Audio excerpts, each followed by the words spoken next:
Friends, welcome back to stay healthy with Ramya. இன்றைக்கி நம்ம சேனலில் பார்க்க போகிறது ஒரு சூப்பரான எக் கிரேவி தான் பார்க்க போகிறோம். இது வந்து சப்பாத்தி, இட்லி, தோசை, சாப்பாடு எல்லாத்துக்குமே சூப்பராக இருக்கும் காம்பினேஷன். வாங்க இதை கண்டிப்பாக ட்ரை பண்ணி பாருங்கள். இது எப்படி பண்ணுறதுன்னு பார்க்கலாம். வீடியோக்குள்ளே போகலாம். சின்ன வெங்காயம் 1 கப் வச்சுருக்கேன். தக்காளி 1 கப். சின்ன வெங்காயத்தை விட தக்காளி கொஞ்சம் கூட இருக்க மாதிரி பார்த்துக்கோங்க. தேங்காய் சில்லு ஒரு 2 சில்லு. முட்டை வந்து ஃபஸ்ட் இந்த மாதிரி பாயில் பண்ணி எடுத்து வச்சுக்கோங்க.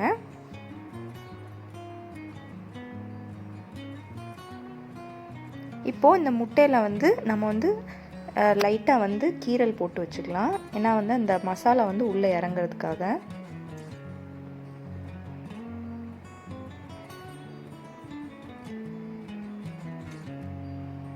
இந்த மாதிரி கேர்ஃபுல்லாக பண்ணுங்கள்.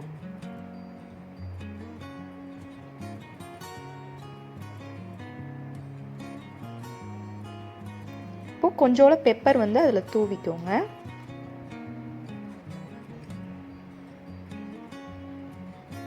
கூடவே கொஞ்சம் உப்பும் தூவிக்கோங்க.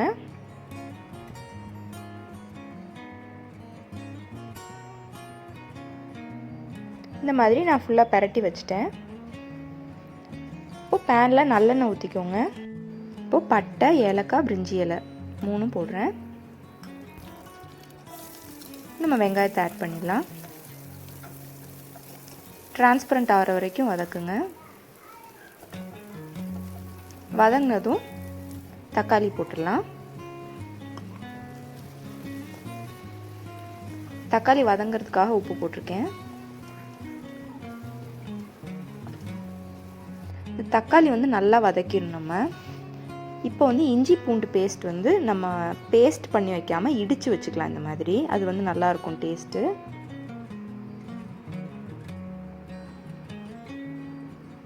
இப்போ இதோடு சேர்த்து நல்லா தக்காளியை வதக்கிடுங்க. இப்போ பொடியெல்லாம் போட்டுடலாம். வத்தல் பொடி 1 ஸ்பூன், மல்லிப்பொடி 2 ஸ்பூன். இப்போது egg masala gravy, egg masala வந்து எதுலனாலும் எந்த சட்டியில் நான் போடுறேன். இப்போது நீங்கள் எதுனாலும் வாங்கிக்கோங்க. மஞ்சள் கொஞ்சம் 1 ஸ்பூன் போட்டிருக்கேன்.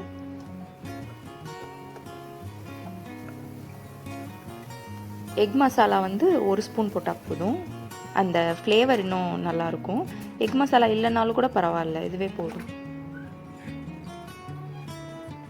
வதக்குறப்போ நீங்கள் இந்த மாதிரி வதக்குறப்போ கருவேப்பிலை போடுங்க. அதோட ஸ்மெல் நல்லாயிருக்கும்.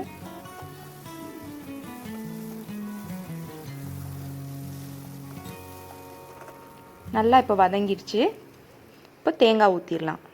வெறும் தேங்காய் மட்டும்தான் நான் அடித்து வச்சுருக்கேன்.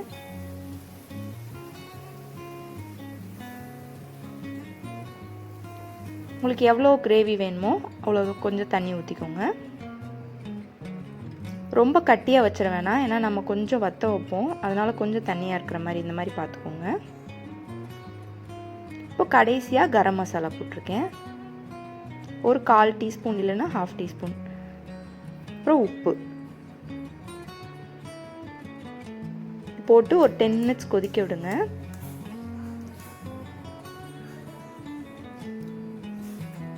ஒரு முட்டை மட்டும் நான் உடைச்சி ஊற்றுறேன்.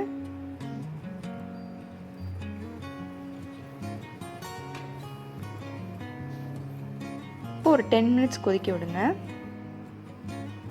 அப்படியே அந்த முட்டை நல்லா பாயில் ஆயிரும். சிம்லேயே லோ ஃப்ளேமில் வச்சுருங்க. இப்போ நம்ம எல்லா முட்டையும் போட்டுடலாம். எல்லாத்தையுமே திருப்பி விட்டுடலாம். இப்போ தான் அந்த மசாலா உள்ளே இறங்கும்.